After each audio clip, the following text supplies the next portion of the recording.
The first time she said it, her words cut sharper than any blade. "Don't touch me. I have self-respect." I had laughed, nervously, brushing my fingers through my hair, trying to make sense of her tone, which was neither joking nor soft. It was hard, deliberate. Her eyes, once warm, inviting, full of a life I thought I knew, were distant, unyielding. And I, her husband, who had lived with her for nearly 7 years, had no idea how quickly the ground beneath me was giving way. We were in our bedroom Sunday morning. The sunlight filtered through the half-closed blinds, creating stripes across her face, highlighting every shadow, every flicker of tension. I had woken up early, excited to surprise her with breakfast in bed, imagining a gentle start to our weekend. Instead, her words left me reeling, the plate of pancakes forgotten on the counter. "Self-respect," I echoed, trying to keep my voice even. "Since when?" "Since the night you didn't come home when you promised," she said, her voice quiet but deliberate. "Since the lies, the excuses, the late nights you couldn't explain." Froze. My mind raced, scrambling for answers. "But No," she interrupted, shaking her head. "Don't. Just don't." I wanted to touch her, to reassure her, to bring her close and make it right. But she pulled away, wrapping herself in the duvet, a fortress built of resentment and cold distance. That was the first crack. The first sign that the life I thought we shared was only a facade, carefully maintained, carefully hidden. For a week, we avoided each other's eyes. Meals were quiet, filled with the scrape of cutlery and the hum of the refrigerator. Conversations happened in fragments, polite questions about schedules, errands, the weather, but never about us. I was drowning in the silence, but I couldn't force her to speak. And then came the envelope.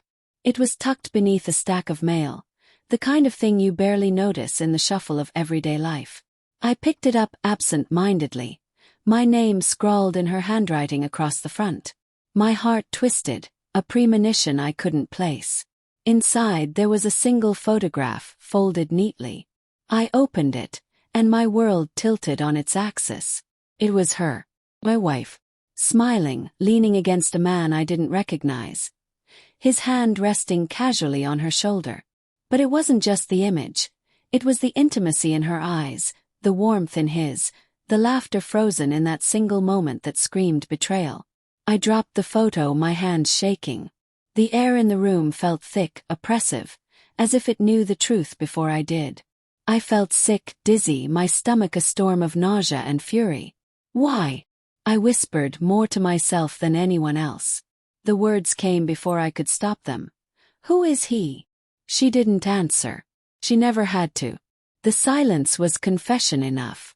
Over the next few days, I watched her closely, desperate for any clue, any slip that could explain the impossible. She smiled at her phone, lingered over texts, occasionally looking up with a casualness that made my blood boil. I hated her and I loved her in the same heartbeat. I hated what she had done, and I loved the memory of what we had once shared. I remember one evening, sitting at the kitchen table, her folding laundry, humming softly to herself. The sight made my heart ache in a way I couldn't name. "Who is he?" I asked again, my voice low, almost pleading. She paused, turning slowly. Her eyes were steady, unwavering. "You really want to know?" "Yes," I said, the word jagged, harsh. "I deserve to know." "It doesn't matter," she said. "He's nothing.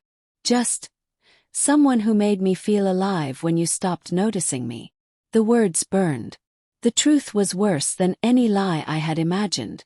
I had been absent, yes, but I had loved her, or I had thought I did. And she had found another, found in someone else what she said I could no longer give. I tried to confront her, tried to argue, tried to bargain. But each conversation ended in frustration, in doors slamming, in nights spent awake staring at the ceiling, questioning every laugh, every touch, every promise we had ever made. And then one night I followed her. It wasn't planned. It wasn't premeditated. I was walking past the street near her office, when I saw her car parked under the flickering streetlights. My heart sank as I saw him step out of the shadows, the same man from the photograph. his arm around her as they leaned into each other. I didn't knock. I didn't call. I just watched, the world narrowing to this singular, unbearable reality. My wife, the woman I had loved, was living a life that didn't include me. By morning I had decided something. Something that I hadn't considered in the depths of despair. Self-respect. She had hers clearly. Maybe it was time I found mine too. It was expensive. In every sense of the word. I moved out the next week, taking only what I could carry, leaving behind memories in the form of furniture, photos, and small, mundane reminders of life we had shared. Each item I left behind felt like a chain breaking, painful but necessary. I stayed with a friend, took time off work, and slowly began piecing together a life that didn't orbit around her. The hardest part wasn't the leaving, it was the understanding. Understanding that love isn't always enough, that devotion can be ignored, that someone you trust with your heart can turn it away without hesitation. Weeks turned into months. I buried myself in work, in gym routines, in long walks alone at night, trying to make sense of the mess that had been my life. Occasionally, I would see her in town, in cafes, at the grocery store. She looked happy, vibrant, and the sight twisted something deep in my chest. But I didn't speak to her. I didn't let her see the fracture in me. Then, one evening I received a text. Just 3 words. We need talk. My stomach dropped. My mind raced through 1,000 possibilities. Was it guilt? Confession? Closure? Revenge? I agreed to meet. It was at a quiet little diner, the kind with red vinyl booths and dim lighting, where we used to go on dates when the world was ours. She was there, already seated, her posture tense, hands wrapped around a cup of coffee.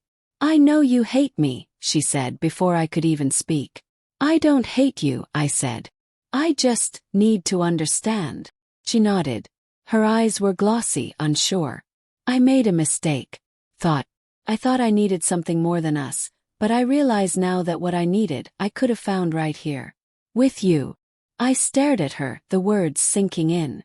There was regret there, yes. But the damage was done. Trust, once fractured, does not easily mend. I found myself, I said quietly. And it cost me more than you can imagine.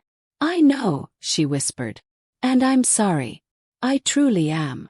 I looked down at my hands, remembering every moment of betrayal, every sleepless night, every pang of loneliness. By the time you realized that, I had my own self-respect. And it was expensive. She reached across the table, hesitated, and withdrew her hand. I felt a finality in that gesture, a closing of a chapter that should have never been reopened. I left the diner that night with the city lights blurring into streaks of neon, the hum of traffic beneath me. I felt something I hadn't felt in a long time, peace. No joy. Not love. Not even relief. Just peace. A quiet acknowledgement that I had survived, that I had rebuilt myself from the shards of a life I thought I could trust. The betrayal had taken everything. My home, my illusions, my nights filled with comfort. But it had also given me something I hadn't realized I had lost. Myself. And sometimes, when the wind brushes against my face and the city feels unbearably still, I smile. Not at her. Not at the life I lost. But at the truth I discovered in the aftermath.